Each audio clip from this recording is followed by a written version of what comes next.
Hello बच्चों, आज हम लोग इस वीडियो लेक्चर में वेलोसिटी को पढ़ेंगे। ये हमारे पास जो वीडियो लेक्चर है ये काइनेमेटिक्स का थर्ड वीडियो लेक्चर है। इसमें हम लोग वेलोसिटी को पढ़ेंगे। वेलोसिटी की एवरेज वैल्यू है, वेलोसिटी की इंस्टैंटेनियस वैल्यू है, या यूनिफॉर्म वेलोसिटी है, नॉन यूनिफॉर्म वेलोसिटी है। इनको हम बारी बारी समझते हैं। सबसे पहले वेलोसिटी को और इसकी जो वैरायटी है, वैरायटी के आधार पर बनने वाले न्यूमेरिकल प्रॉब्लम है उनको समझते हैं। वेलोसिटी वेक्टर क्वांटिटी है, इसलिए इसको मैंने वेक्टर v से लिख दिया। अब किसी पार्टिकल की जो वेलोसिटी कैलकुलेट करना है तो हम लिखते हैं टोटल डिस्प्लेसमेंट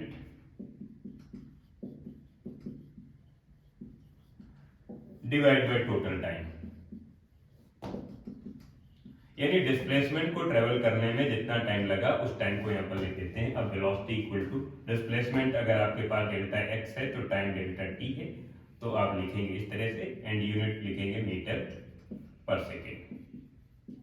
डायमेंशन फार्मूला अगर आप इसका कैलकुलेट करना चाहें तो मीटर का l है, टाइम का t है, फाइनल लिखेंगे आप lt माइनस 1 लिखेंगे, या L1t माइनस 1 आप इस तरह से लिख सकते हैं।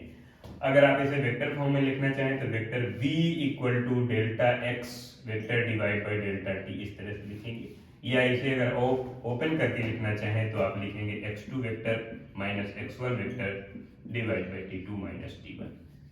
x1 x2 यहाँ पर पार्टिकल की पोजीशन है, पोजीशन वेक्टर है। t1 टाइम पर पार्टिकल की जो पोजीशन है वो ये है, t2 टाइम पर पार्टिकल की जो पोजीशन है वो ये है। आप अगर x के रेस्पेक्ट में नहीं लिखना चाहते हैं तो आप पार्टिकल की जो वेलोसिटी है वो r के रेस्पेक्ट में लिख सकते हैं, delta r divide by delta t लिख सकते हैं, या ओपन करेंगे तो vector r2 minus vector r1 divide by t2 minus t1। इस तरह से आप किसी पार्टिकल की वेलोसिटी को लिख सकते हैं। यहाँ पर ये जो वेलोसिटी आ रही है ये जो वेलोसिटी आ रही है ये एवरेज वेलोसिटी आ रही है। अभी हम समझते हैं कि ये जो r1 r2 है, r1 vector and r2 vector है, ये क्या है, इसको हम किस तरह से लिखते हैं। किसी भी पार्टिकल के मोशन को, किसी भी बॉडी के मोशन को डिफाइन करने के लिए, एक्सप्लेन करने के लिए, या इस बात का पता लगाने के लिए कि ये पार्टिकल मोशन पर है या रेस्ट पर है।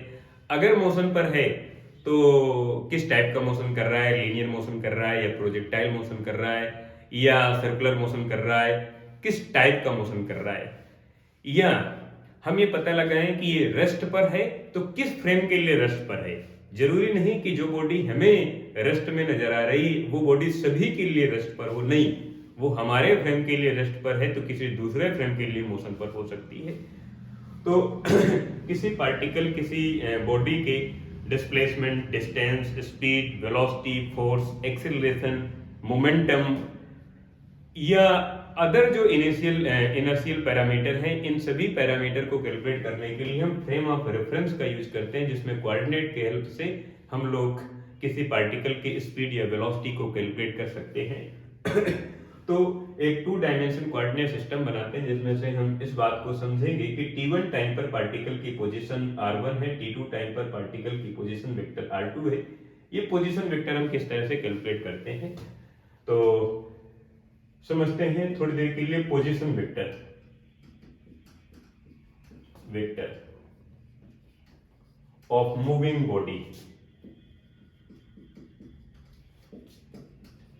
जो बॉडी मूव कर रही है उसका पोजीशन वेक्टर किस तरह से कैलकुलेट करते हैं। ये हमारे पास एक 2 डायमेंशनल कोऑर्डिनेट सिस्टम हो गया, ये y एक्सिस हो गई, ये x एक्सिस है, और यहां पर कोऑर्डिनेट 0 0 है बिकॉज ये ओरिजिन हो गई। अब मान के चलें कि कोई पार्टिकल पॉइंट ए पर है कोई पार्टिकल पॉइंट ए पर है और यहां पर इसके कोऑर्डिनेट है x1 y1, ये t1 टाइम पर है। कुछ देर के बाद वो पार्टिकल ए से मूव करके पॉइंट बी पर आ गया, और जब बी पॉइंट पर आ जाएगा तो यहाँ पर इसके कोऑर्डिनेट चेंज हो जाएंगे, यहाँ पर x2 एंड y2 कोऑर्डिनेट हो जाएंगे t2 टाइम पर।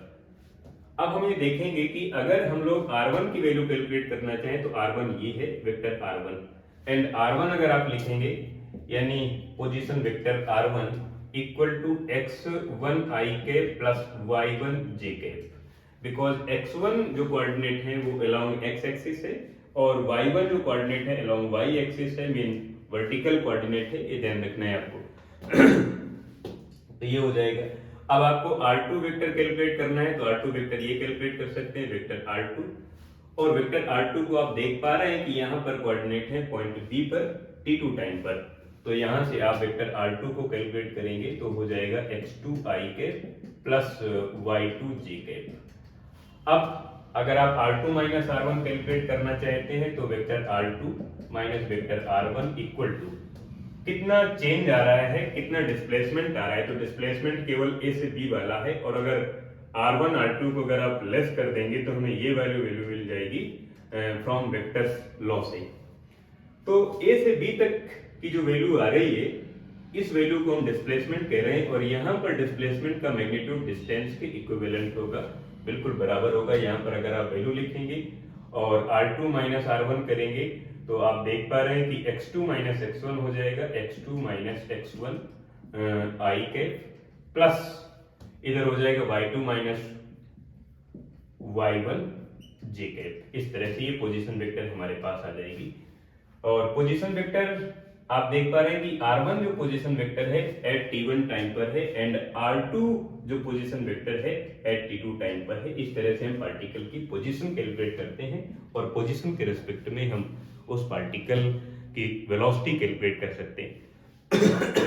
आइए अब देखते हैं वेलोसिटी के क्लासिफिकेशन में पहला टाइप हम पढ़ेंगे वेलोसिटी में जिसे कहते हैं यूनिफॉर्म वेलोसिटी, जो वेलोसिटी टाइम के रेस्पेक्ट में चेंज नहीं होती है, मीन कांस्टेंट रहती है। जब पार्टिकल यूनिफॉर्म मोशन कर रहा है, टाइम के रेस्पेक्ट में उसकी वेलोसिटी नहीं चेंज हो रही है, तब हम पार्टिकल की वेलोसिटी को यूनिफॉर्म वेलोसिटी कहते हैं, मीन कांस्टेंट वेलोसिटी कहते हैं। वेलोसिटी के कांस्टेंट में दो बातें होती हैं, एक तो वेलोसिटी का मैग्नीट्यूड, दूसरा वेलोसिटी की डायरेक्शन। वेलोसिटी की डायरेक्शन का मतलब है मोशन की डायरेक्शन। तो समझते हैं पहला टाइप्स जिसे हम कहते हैं यूनिफॉर्म वेलोसिटी। यूनिफॉर्म वेलोसिटी, हाँ इसमें एक बात और है कि जो वेलोसिटी है इसकी वैल्यू पॉजिटिव भी हो सकती है, नेगेटिव भी हो सकती है एंड जीरो भी हो सकती है। पॉजिटिव कब होगी? जब पार्टिकल का जो मोशन होगा वो पॉजिटिव एक्सिस के अलोंग मोशन होगा, तो पार्टिकल की वेलोसिटी जो होगी वो पॉजिटिव होगी। मोशन अगर प्लस एक्सिस के अलोंग हो रहा है तो जो वेलोसिटी की वैल्यू होगी वो पॉजिटिव होगी। अगर मोशन पार्टिकल का जो मोशन है माइनस एक्सिस के अलोंग हो रहा है तो वेलोसिटी की वैल्यू नेगेटिव होगी। अगर मैं कह दूं कि पार्टिकल का जो इनिशियल पॉइंट है और जो फाइनल पॉइंट है दोनों सेम है, यानी वेक्टर R1 इक्वल है वेक्टर R2 के, यानी इनिशियल पॉइंट फाइनल पॉइंट के इक्विवेलेंट है, यानी जो सिचुएशन इनिशियल की है वही फाइनल की है, उस समय डिस्प्लेसमेंट जीरो होगा। डिस्प्लेसमेंट जीरो होने की वजह से वेलोसिटी की वैल्यू जीरो होगी। अगर डिस्प्लेसमेंट जीरो होता है तो वेलोसिटी की वैल्यू भी जीरो होती है, ये ध्यान रखना है आपको। अब आते हैं पहले टाइप में जिसे हम कहते हैं uniform velocity.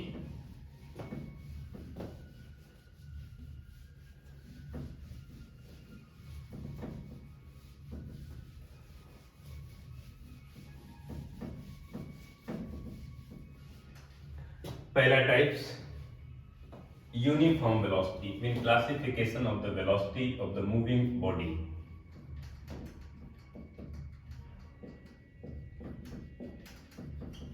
Of the velocity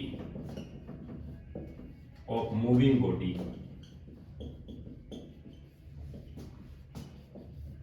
जो बॉडी मूव कर रही है उसकी वेलोसिटी का क्लासिफिकेशन करेंगे पहला टाइप से यूनिफॉर्म वेलोसिटी।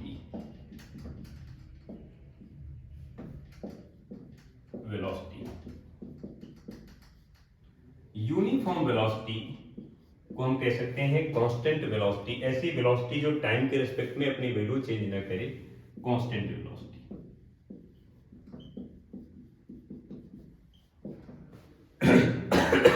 जब मैं कांस्टेंट वेलोसिटी का नाम ले रहा हूं तो इसमें दो बातें हैं। एक बात तो वेलोसिटी का मैग्नीट्यूड नहीं चेंज होना चाहिए, दूसरा मोशन की डायरेक्शन नहीं चेंज होना चाहिए। अगर मैं कह दूं कि ये हमारे पास एक पाथ हो गई, सड़क हो गई, और इस सड़क पर ये कोई गाड़ी है, कोई कार है, और ये कार मूव कर रही है। ये कार जब मूव करेगी किसी भी डायरेक्शन पर जा रही है, अभी इसकी डायरेक्शन हम लोग मान लेते हैं इधर की तरफ जा रही है, ये डायरेक्शन इधर है इसकी, और 100 किलोमीटर पर हावर्स की स्पीड से इधर की तरफ जा रही है। तो इसमें दो बातें हैं, एक तो ये तो हो गया वेलोसिटी का मैग्नीट्यूड, और दूसरा डायरेक्शन। दोनों अगर कांस्टेंट है तो मैं कहूंगा वेलोसिटी की वैल्यू कांस्टेंट है। और वेलोसिटी के कांस्टेंट होने के लिए दो बातें कांस्टेंट होना चाहिए, एक तो मैग्नीट्यूड ऑफ द वेलोसिटी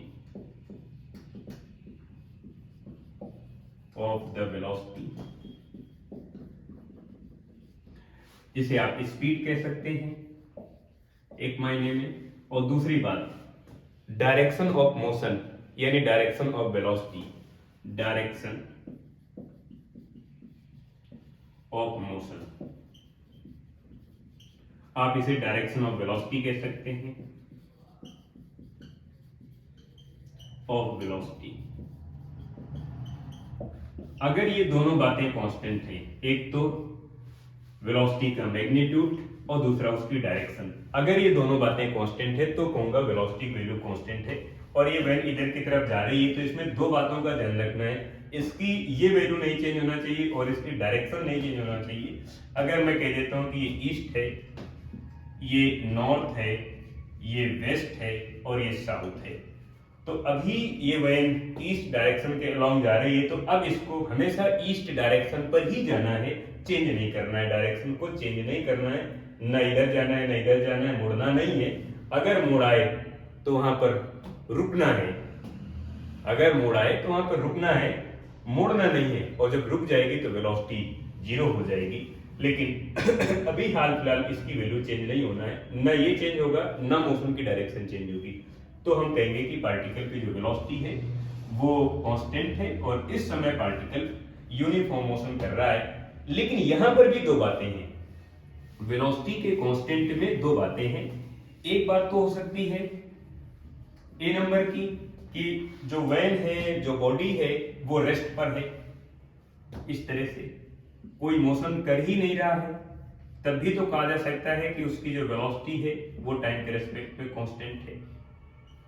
अब यहां पर ये वैन है और ये रेस्ट पर है, एट रेस्ट, तब भी ये कहा जाएगा कि इसकी वेलोसिटी कांस्टेंट है, वेलोसिटी कांस्टेंट। कोई मोशन नहीं कर रही है, नो मोशन, लेकिन कहा जाएगा कि वेलोसिटी कांस्टेंट है क्योंकि वेलोसिटी की वैल्यू जीरो है और जीरो भी एक कांस्टेंट है, कांस्टेंट है। सेकेंड कंडीशन, बॉडी मूव तो कर रही है बट यहां पर मोशन यूनिफॉर्म है। यूनिफॉर्म मोशन का मतलब जो बॉडी है उसकी वेलोसिटी चेंज नहीं हो रही है और यहां पर यूनिफॉर्म मोशन कर रही है, यूनिफॉर्म मोशन। और यूनिफॉर्म का मतलब है कांस्टेंट वेलोसिटी होगी और वेलोसिटी की वैल्यू सपोज दैट मैं लिख देता हूं वेक्टर v, वेक्टर v की वैल्यू है 15 मीटर पर सेकेंड और डायरेक्शन इसकी कोई ना कोई होगी, तो आई एक्सिस के अलाउंग मूव कर रहा है, यानी 15 आई कैप मीटर पर सेकेंड हो गए इसके वेलोसिटी। अब दोनों को नहीं चेंज होना है, यहां पर पार्टिकल यानी बॉडी या वैन मूव कर रही है बट यूनिफॉर्म मोशन कर रही है, इसे भी हम कहेंगे वेलोसिटी कांस्टेंट है, वेलोसिटी कांस्टेंट।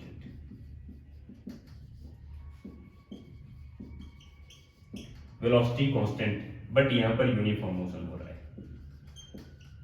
यूनिफॉर्म मोशन, यहां पर अब यूनिफॉर्म मोशन हो रहा है। अब इसका अगर हम ग्राफ देखते हैं तो ग्राफ कैसे बनेगा, कांस्टेंट वेलोसिटी का अगर हम लोग ग्राफ देखना चाहें तो ग्राफ ऐसा बनेगा, टाइम एंड वेलोसिटी, यहां पर वेलोसिटी वैल्यू जीरो है, खत्म करनी, ये ग्राफ बन गया।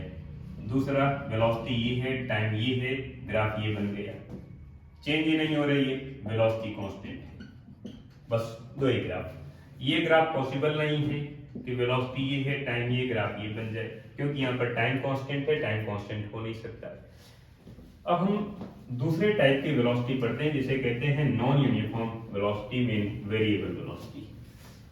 वेरिएबल वेलोसिटी की मीनिंग है कि अगर पार्टिकल की वेलोसिटी बॉडी की वेलोसिटी टाइम के रिस्पेक्ट में चेंज हो रही है तो उसे हम वेरिएबल कहेंगे, मीन नॉन यूनिफॉर्म मोशन कर रहा है। अगर पार्टिकल नॉन यूनिफॉर्म मोशन कर रहा है तो इसका मतलब उसकी वेलोसिटी चेंज हो रही है, और वेलोसिटी के चेंज होने में दो लोगों का रोल है, एक तो उसका मैग्नीट्यूड, दूसरा उसकी डायरेक्शन। अगर दोनों में से कोई एक ही अगर चेंज हो रहा है तो भी कहा जा सकता है कि वेलोसिटी चेंज हो रही है। दोनों चेंज हो रहे हैं, वेलोसिटी का मैग्नीट्यूड और वेलोसिटी की डायरेक्शन। वेलोसिटी की डायरेक्शन का मतलब है मोशन की डायरेक्शन, जो मोशन जिस डायरेक्शन पर हो रहा है वो डायरेक्शन अपनी चेंज हो रहा है। सपोज दैट अभी पार्टिकल अलोंग ईस्ट डायरेक्शन में मोशन कर रहा है, ईस्ट डायरेक्शन के अलोंग मोशन कर रहा है, वो अपनी डायरेक्शन चेंज कर रहे, नॉर्थ में मूव करने लगे या साउथ डायरेक्शन पर मूव करने लगे, या बैक आ जाए वेस्ट डायरेक्शन पर मूव करने लगे, या किसी एंगल से मुड़ जाए, तो डायरेक्शन चेंज हो गई, और डायरेक्शन चेंज होने की वजह से वेलोसिटी चेंज हो गई। लेकिन अभी भी हो सकता है कि यहां पर वेलोसिटी का जो मैग्नीट्यूड है वो अभी भी कांस्टेंट हो। जैसे पहले व्हेन 30 मीटर पर सेकंड की स्पीड के साथ जा रही थी ईस्ट में, फिर इसके बाद वो मुड़ गई, नॉर्थ में मुड़ गई, लेकिन अभी भी स्पीड यानी वेलोसिटी का मैग्नीट्यूड 30 है, फिर भी कहा जाएगा कि वेलोसिटी चेंज हो गई है क्योंकि डायरेक्शन चेंज हो गई है। मीन सेकेंड टाइप हम पढ़ेंगे non uniform velocity. Non uniform velocity का मतलब ऐसी वेलोसिटी जिसकी वैल्यू टाइम के रेस्पेक्ट में चेंज हो। दो चार डायग्राम देखते हैं और फिर ग्राफ देखते हैं, फिर हमें बात समझ में आ जाएगी कि यूनिफॉर्म वेलोसिटी और नॉन यूनिफॉर्म वेलोसिटी में क्या डिफरेंट है। सपोज दैट ये वैन इधर जा रही है 30 किलोमीटर पर आवर्स की स्पीड से, अब ये ईस्ट डायरेक्शन पर जा रही है तो मैं इसे आई कैप लिख सकता हूँ, आई कैप किलोमीटर पर आवर्स लिख सकता हूँ।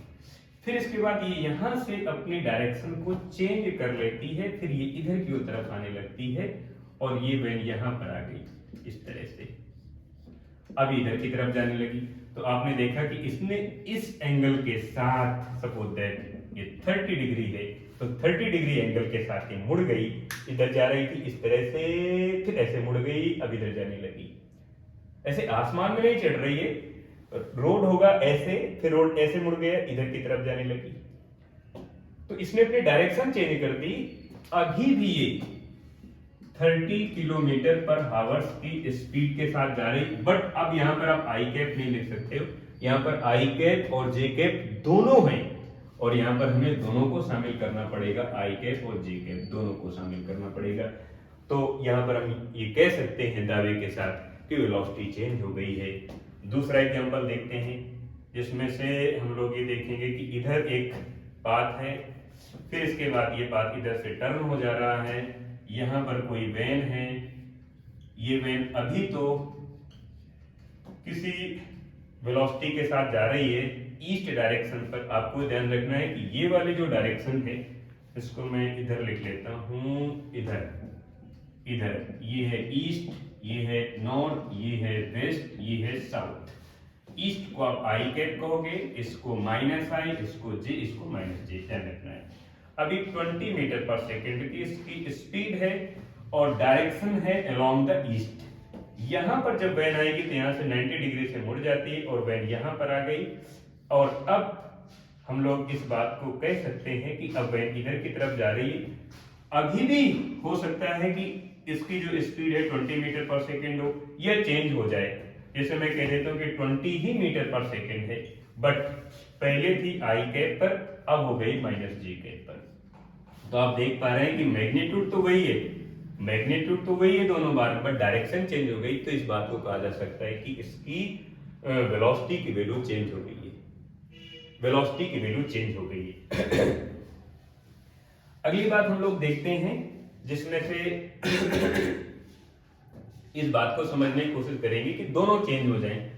दोनों चेंज होने का मतलब है कि वेलोसिटी की डायरेक्शन और मैग्नीट्यूड दोनों चेंज हो जाए। जैसे अभी ये कोई पाथ है, इधर से पाथ इधर की तरफ आ रहा है और यहाँ पर कोई वैन है, ये वैन इधर की तरफ जा रही है अभी तो सपोज दैट 100 मीटर पर सेकेंड और आई कैप पर जा रही है।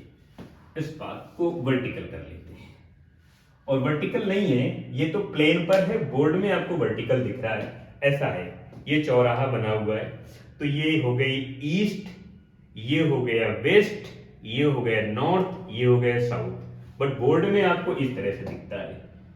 तो इस चीज को मैं कहता हूं ईस्ट, इसके पीछे वाले को कहता हूं वेस्ट, इसको कहता हूं नॉर्थ, इसको कहता हूं साउथ। और अगर हम लोग डायग्राम बनाते हैं तो इसे कहते हैं ईस्ट, इसे कहते हैं नॉर्थ, इसको कहते हैं वेस्ट, इसको कहते हैं साउथ। अब फिर से आप एक बार देखो, इसको देखते हैं, ये चौराहा है। अब इस चौराहे को ऐसे रखें तो हम देख पाएंगे कि ये हो गए ईस्ट, ये वाला, ये हो गए वेस्ट, ये हो गया नॉर्थ, ये हो गया साउथ। इस चौराहे को जमीन में लाएं, ये हो गए चौराहा, इस तरह से। अब इसको हम समझने की कोशिश करें, ये तो आई कैप पर जा रहा है, फिर जब यहां पर आ गई यही वैन, ये वैन जब यहां पर आ जाएगी, वैन भी चेंज हो गई, वैन को थोड़ी चेंज करना है, ये इधर आ गई। अब ये सपोज दैट 90 मीटर पर सेकेंड है, बट ये माइनस जे के पर है, निगेटिव डायरेक्शन पर जा रही, तो यहां पर दोनों चेंज हो गए। दोनों चेंज हो रहे हैं, इसका मतलब उसकी वैल्यू चेंज हो रही है। इसे कहते हैं नॉन यूनिफॉर्म वेलोसिटी। एक फाइनल डायग्राम और देखें, फिर इसके बाद इसका ग्राफ देखते हैं, फिर अगली वैरायटी पर जाते हैं। ये हम लोग ग्राफ बनाए, और इस ग्राफ में हम देखें कि ये गाड़ी अभी यहाँ पर है, इधर ईस्ट डायरेक्शन पर ही जा रही है, और यहाँ पर 20 मीटर पर सेकेंड है। फिर कुछ देर के बाद वैन यहाँ पर आ गई, इधर की तरफ जा रही है 22 मीटर पर सेकेंड। फिर वैन यहाँ पर आ गई, इधर की तरफ जा रही है सेम डायरेक्शन पर, सपोज दैट 10 मीटर पर सेकेंड, डिक्रीज हो गई या इंक्रीज भी हो सकती है। तो आप देख रहे हैं कि यहाँ पर जो वेलोसिटी है वो इंक्रीज हो रही है, डिक्रीज हो रही है, इंक्रीज हो रही है, आगे कुछ फिर चेंज हो सकता है। तो इस टाइप की वेलोसिटी को हम कहते हैं नॉन यूनिफॉर्म वेलोसिटी, जो वैल्यू अपनी टाइम के रिस्पेक्ट में चेंज हो रही है। अब ग्राफ देखते हैं इसी नॉन यूनिफॉर्म, और ध्यान रखना है नॉन यूनिफॉर्म स्पीड पर जो फ्रेम होगा वो नॉन इनर्शियल फ्रेम होगा, बिकॉज नॉन यूनिफॉर्म वेलोसिटी पर एक्सेलरेशन डेवलप होता है, बिकॉज एक्सेलरेशन की मीनिंग होती है rate of change of velocity with respect to time. Time के रेस्पेक्ट में किसी पार्टिकल की वेलोसिटी कितनी चेंज हो रही है, उस चेंज को हम कहते हैं एक्सेलरेशन। और एक्सेलरेशन अगर है तो फ्रेम को कहते हैं non inertial frame of reference. और ये ध्यान रखना है न्यूटन्स के जो नियम है, न्यूटन्स के जो एप्लीकेशन है, वो नॉन इनर्शियल फ्रेम के लिए वैलिड नहीं है, इनवैलिड है, केवल इनर्शियल फ्रेम के लिए वैलिड है। इनर्शियल फ्रेम वो है जिसमें जिस फ्रेम की वेलोसिटी टाइम के रेस्पेक्ट में कांस्टेंट हो, मीन यूनिफॉर्म वेलोसिटी। ग्राफ देखते हैं, ग्राफ में हम लोग देखते हैं, एक तो ये ग्राफ हो गया वेलोसिटी वर्सेस टाइम का, यूनिफॉर्म इंक्रीज हो रहा है, वेलोसिटी वर्सेस टाइम का यूनिफॉर्मली डिक्रीज हो रहा है।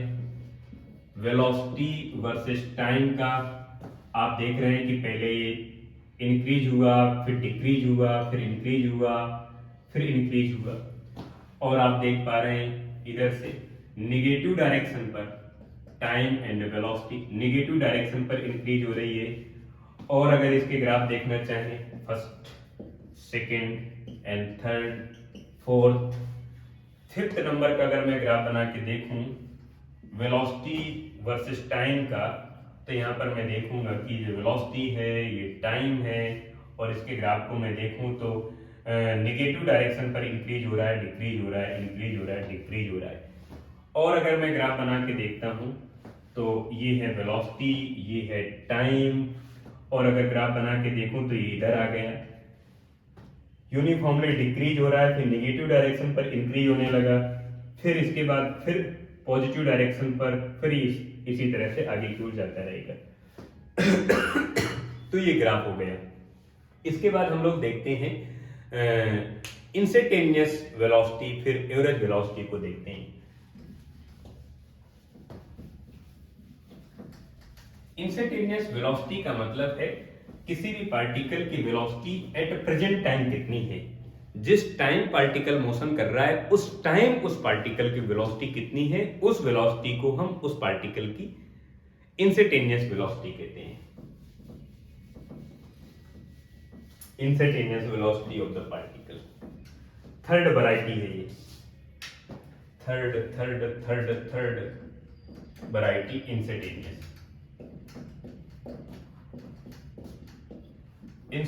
वेलोसिटी। इंस्टेंटेनियस वेलोसिटी का मतलब है velocity of the particle at present time. किसी भी पार्टिकल की वेलोसिटी एट प्रेजेंट टाइम कितनी है, mean velocity of the particle of the body. अच्छा, बॉडी रेस्ट पर हो सकता है या मोशन पर हो सकता है। अगर रेस्ट पर है तो उसकी इंस्टेंटेनियस वेलोसिटी जीरो होगी।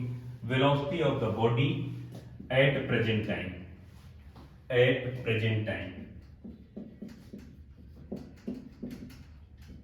also known as instantaneous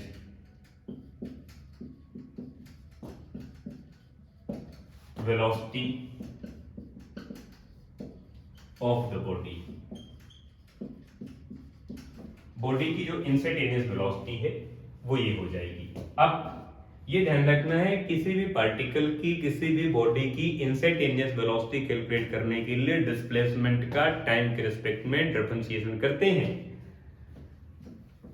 displacement का टाइम के रिस्पेक्ट में डिफरेंशिएशन करते हैं, तो पहली बात हो गई। दूसरी बात, अगर हम लोग टाइम के रिस्पेक्ट में डिस्प्लेसमेंट का डिफरेंशिएशन कर दें तो हमें वेलोसिटी मिल जाती है इंस्टेंटेनियस वेलोसिटी v = d/dt। और डिस्प्लेसमेंट लिखते हैं, डिस्प्लेसमेंट को आप r से प्रेजेंट कर सकते हैं, x से, y से, z से, किसी से। मैं यहाँ पर x से प्रेजेंट कर रहा हूँ, मीन dx/dt से लिख सकते हैं, dx/dt। डिफरेंशिएशन में रूल होता है, ध्यान रखना है कि d का मतलब डिफरेंशिएशन, नीचे वाले d का मतलब जिसके रिस्पेक्ट में आप कैलकुलेट करना चाहते हैं या डिफरेंशिएशन करना चाहते हैं, dt के रिस्पेक्ट में x का डिफरेंशिएशन करना चाहते हैं, तो ये वैल्यू बनती dx/dt। अब ध्यान रखना है कि डिफरेंशिएशन का फार्मूला है d/dt।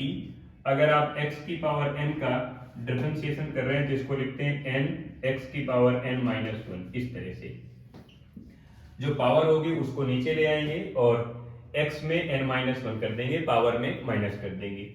ये डिफरेंशिएशन का फार्मूला हो गया। अगर आप t के फंक्शन में लिखेंगे तो t-1 कर देंगे, इस तरह से। अगर आप इसको वेक्टर फॉर्म में लिखना चाहते हैं तो वेक्टर v = dx /dt। इसकी एक दो प्रॉब्लम देख लेते हैं, बात यहीं से सॉल्व हो जाएगी। सपोज दैट किसी भी पार्टिकल की, एग्जांपल फर्स्ट, अगर x की वैल्यू है 3t² + 5t - 10 है। x की वैल्यू टाइम के फंक्शन में गिवन है तो आप इसे x और t लिख सकते हैं, या ना लिखें तो भी कोई प्रॉब्लम नहीं है। और ये टाइम के फंक्शन में है, ये वैल्यू मीटर में है। और हमें कैलकुलेट करना है किसी एक सर्टेन टाइम पर, किसी प्रेजेंट टाइम पर पार्टिकल की इंस्टेंटेनियस वेलोसिटी आपको कैलकुलेट करना है। Find out velocity at t = कोई भी 2 सेकेंड में यहाँ पे लिख देता हूँ। 2 सेकंड पर इस पार्टिकल की वेलोसिटी हमें कैलकुलेट करना है, तो इसका पहले तो हम डिफरेंशिएशन कर देंगे, तो v = dx/dt और फिर इसके बाद हम लोग d/dt लिखेंगे। x की वैल्यू है 3t² + 5t - 10। 10 मीन कांस्टेंट है, कांस्टेंट का डिफरेंशिएशन 0 हो जाता है, ये ध्यान रखना है। d/dt अगर कांस्टेंट है तो कांस्टेंट का डिफरेंशिएशन 0 हो जाएगा। तो यहाँ पर आप देख पाएंगे कि जो वेलोसिटी है इसका डिफरेंशिएशन करेंगे तो t² का डिफरेंशिएशन हो जाएगा 2t, 2 × 3 यानी 6t प्लस 5t में हो जाएगा 5 - 10 का हो जाएगा 0, तो इधर हो जाएगा 6t + 5 हो जाएगा। t की वैल्यू आपको 2 सेकंड यूज करना है, तो velocity of the particle, velocity of the body at t equal 2 second, यहाँ पर 2 पुट अप करेंगे, 6 मल्टीप्लाई 2 12 होगा, 12 प्लस 5 यानी 17 मीटर पर सेकेंड इसकी इंस्टेंटेनियस वेलोसिटी आ जाएगी।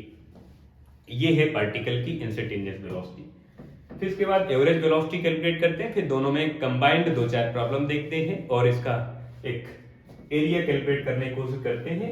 ध्यान रखना है कि जो वेलोसिटी टाइम का जो ग्राफ होगा, उस ग्राफ का जो एरिया होगा वो डिस्प्लेसमेंट को प्रेजेंट करेगा।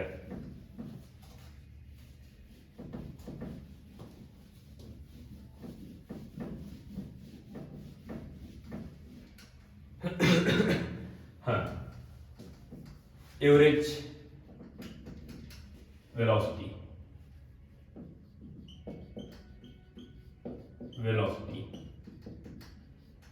एवरेज वेलोसिटी को आप लिख दें v एवरेज, या इस तरह से लिख दें, इस तरह से लिख दें। जब कभी भी आप एवरेज वेलोसिटी कैलकुलेट करते हैं तो ध्यान रखना है total displacement divide by total time, या आप आर करके लिख दें, delta R by delta T लिख दें। और ध्यान रखना है कि v एवरेज के लिए, मीन एवरेज वेलोसिटी के लिए आप लिख देंगे r2 minus r1 divide by t2 minus t1। अगर वेक्टर सिंबल है तो वेक्टर सिंबल से प्रेजेंट कर दें, vector v average velocity equal to vector r2 minus vector r1 divide by t2 minus t1। और अगर इसे दूसरी तरीके से लिखा जाए तो लिखा भी जा सकता है, कैसे? मीन ये कहा जा सकता है कि r1 जो पोजीशन वेक्टर है एट t1 टाइम पर है और r2 जो पोजीशन वेक्टर है एट t2 टाइम पर है, तो इसे लिखा जा सकता है r2 at t2 time minus vector r1 at t1 time divide by t2 minus t1, ऐसा लिखा जा सकता है। यूनिट मीटर पर सेकेंड पर सेकेंड। अब इसकी एक दो न्यूमेरिकल प्रॉब्लम देखते हैं। न्यूमेरिकल प्रॉब्लम कैलकुलेट करने के लिए बड़ा इजी हमारे पास काम है। एग्जाम्पल सेकेंड, किसी पार्टिकल का जो पोजीशन है, या r करके लिखो या x करके लिखो, सपोज दैट 3 या 4 लिख देता हूं, 4t square minus 10t plus 20 है, ये मीटर है। डिस्प्लेसमेंट मीटर पर है, टाइम सेकंड पर है, और इसकी हमें वेलोसिटी कैलकुलेट करना है। Find out velocity from t equal to 0 to 5, यानी इस पार्टिकल की जो वेलोसिटी है वो 0 से 5 सेकंड के बीच में हमें कैलकुलेट करना है। तो टाइम की रेंज मिल गई।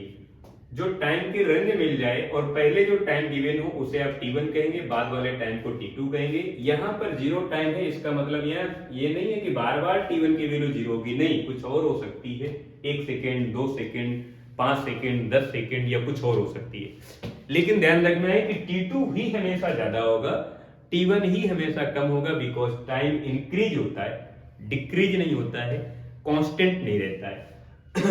अभी ध्यान रखना है, जब टाइम की रेंज गिवन हो उस समय आपको एवरेज वेलोसिटी कैलकुलेट करना है।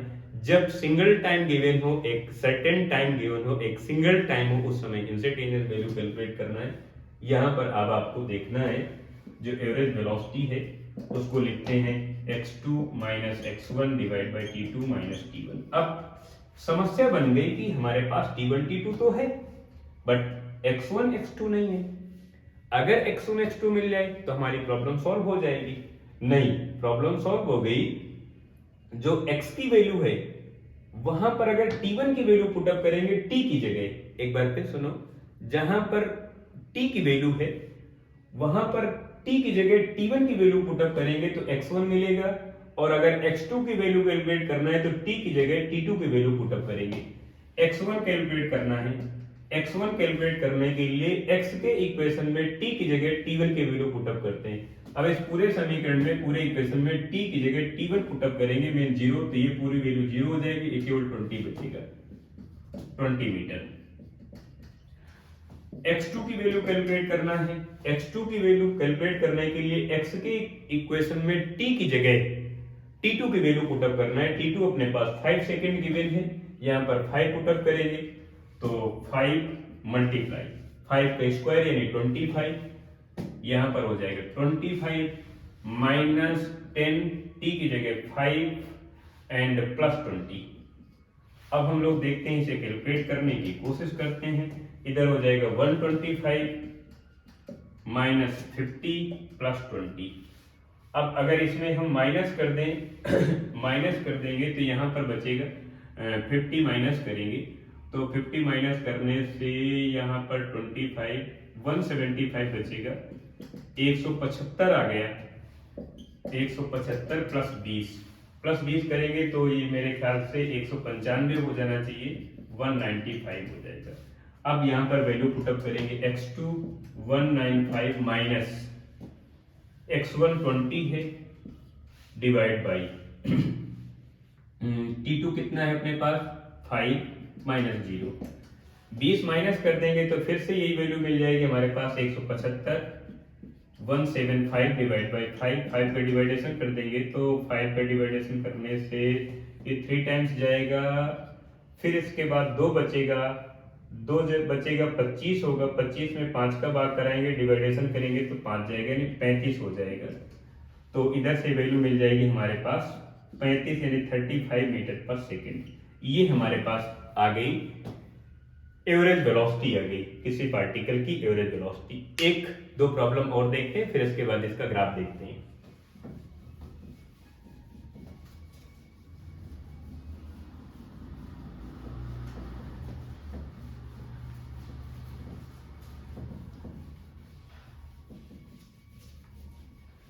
एग्जाम्पल थर्ड, किसी पार्टिकल का जो पोजीशन है r है वो alpha t square plus beta है, इस तरह से alpha t square plus beta है। और यहां पर हमें दो बातें कैलकुलेट करना है। आपको पहले तो वेलोसिटी कैलकुलेट करना है at t equal to 1 second. 1 second पर हमें पार्टिकल की वेलोसिटी कैलकुलेट करना है, और सेकेंड नंबर पर फ्रॉम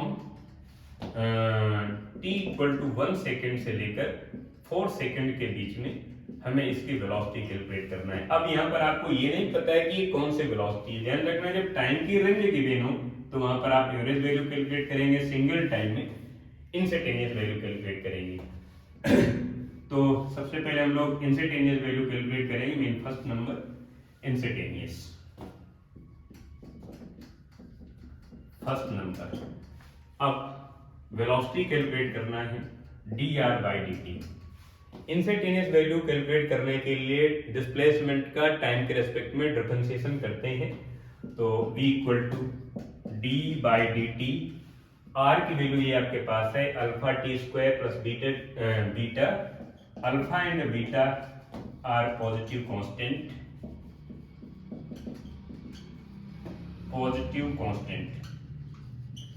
ये पॉजिटिव कांस्टेंट है। वैल्यू पुटअप करेंगे alpha t square plus beta v equal to t square का हो जाएगा 2t यानी 2 alpha t, beta constant value है मीन प्लस 0 हो जाएगा, तो वेलोसिटी आ गई 2 अल्फा टी।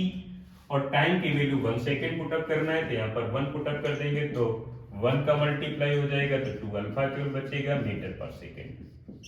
ये इंस्टेंटेनियस वेलोसिटी हो गई।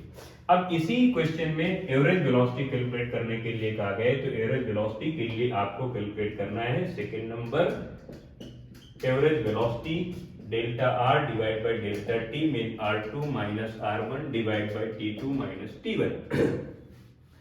t1 t2 गिवन है, जो टाइम आपको पहले गिवन हो वो t1 होगा, जो बाद वाला होगा वो t2 होगा, ये ध्यान रखना है। अब कैलकुलेट करते हैं, देखते हैं r2 r1 नहीं मालूम है मालूम करते हैं।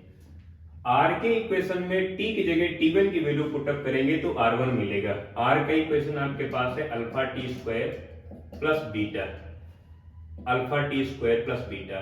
यहां पर हम t1 की वैल्यू पुटअप करेंगे तो r1 मिलेगा अल्फा। t1 की वैल्यू है 1 सेकेंड, 1 लिखेंगे, 1 का स्क्वायर 1 मीन अल्फा इक्वल बचेगा प्लस बीटा, तो r1 की वैल्यू हो जाएगी R2 की वैल्यू कैलकुलेट करेंगे तो R2 की वैल्यू कैलकुलेट करने के लिए इसी R के इक्वेशन में T की जगह T2 की वैल्यू पुटअप करेंगे। T2 की वैल्यू गिवन है क्वेश्चन में 4 सेकेंड, तो 4 सेकेंड लिखते हैं।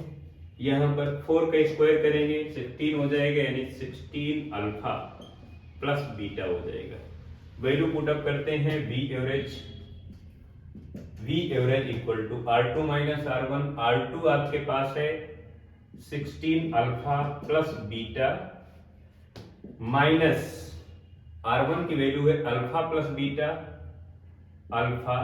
Beta divide by T2 minus T1 यानी 4 माइनस 1 ये हो जाएगा। इधर से अल्फा होगा, माइनस का माइनस कम होगा इसमें तो 15 अल्फा हो जाएगा, और minus beta plus beta cancel हो जाएगा, इधर हो जाएगा 3 कट जाएगा, यानी 5 अल्फा मीटर पर सेकेंड। ये हो जाएगी हमारे पास एवरेज वेलोसिटी, ये इंस्टेंटेनियस वेलोसिटी। एक प्रॉब्लम और देखते हैं, जो प्रॉब्लम बताती है कि अगर हम लोग पार्टिकल के वेलोसिटी और टाइम के ग्राफ का एरिया कैलकुलेट करें तो डिस्प्लेसमेंट को प्रेजेंट होता है।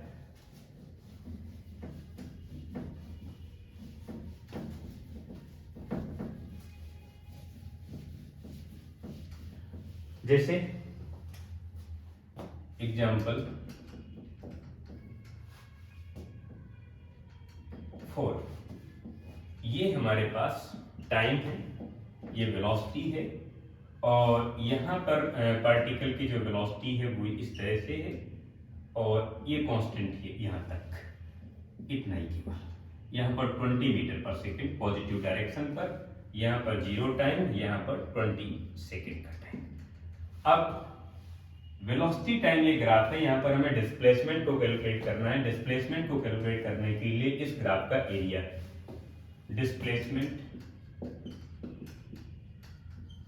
Equal to area of the rectangular, जो आपको रेक्टेंगुलर शेप दिख रहा है या स्क्वायर का शेप दिख रहा है, इसका हम एरिया कैलकुलेट कर लेंगे।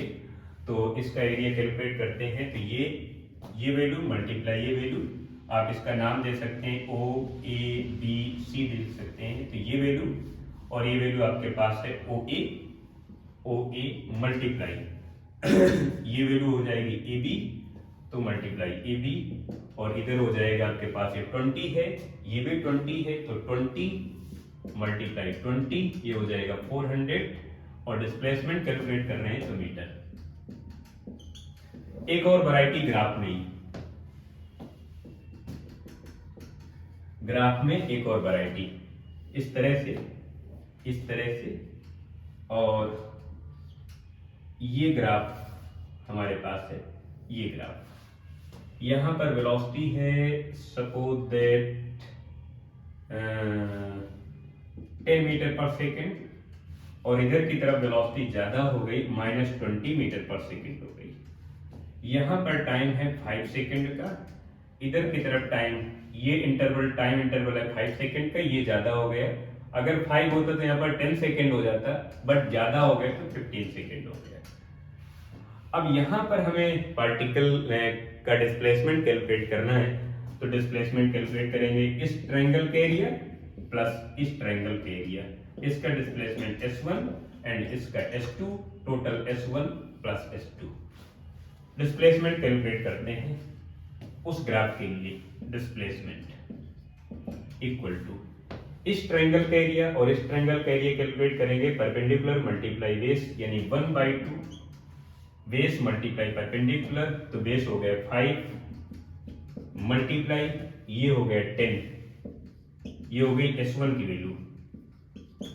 S2 की वैल्यू यहां पर कैलकुलेट करेंगे तो 1/2 mean half, base multiply perpendicular, तो इसका बेस हो गया 5 और 15, यानी डिफरेंस आ रहा है 10 का, तो मल्टीप्लाई 10, और हाइट हो गई यहाँ पर 20, तो मैं इसको इधर लिख लेता हूँ, प्लस 1/2 10 मल्टीप्लाई -20, ऐसा हो जाएगा। इधर बचेगा 5 और इधर बचेगा 5, तो ये वैल्यू हो जाएगी 5 मल्टीप्लाई 5 यानी 25, प्लस ये वैल्यू नेगेटिव हो जाएगी, इधर ये कट गया 5/5 मल्टीप्लाई 20 यानी हो जाएगा माइनस का 100, और इसको कैलकुलेट करेंगे तो माइनस का 75 मीटर आ गया डिस्प्लेसमेंट।